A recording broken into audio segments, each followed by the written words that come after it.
hello, nakapalinis na si dad ng CR, pahinga, then merienda, then kain ng dinner. So nag-ihaw sila ng bangus na may kamatis, no? Thankfully nakakain ulit ng kamatis, nakakamiss yun, may talong pa.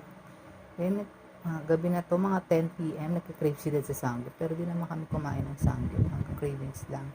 Kinabukasan, pag Monday talaga, ako yung nagpa-plancha ng uniform niya, and pinapatay ko na sa saksakan, tinatanggal ko na sa saksakan, and may init pa naman yung plancha, kaya hinahabol ko yung mga panyo.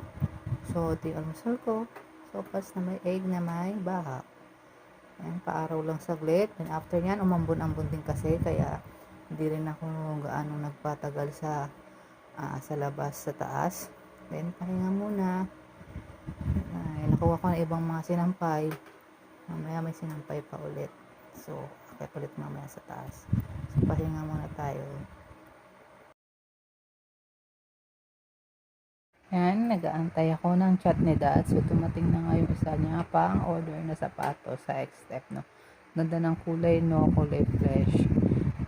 And bagay na bagay din sa maong, and sabi ko bagay din yan sa shorts na panlakad. So sana wag niya lang gawing panglaro sa basketball kasi talagang malalaspag talaga yun. So ang tagal na tulog ni baby, so sabi ko mag-check nga ako ng kanyang heartbeat.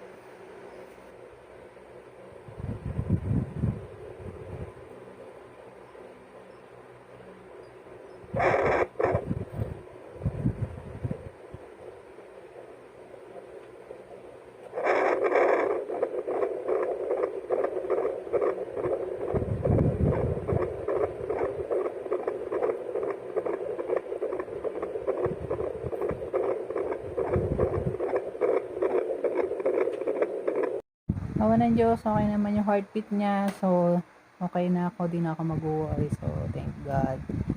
And yan muna. Bye!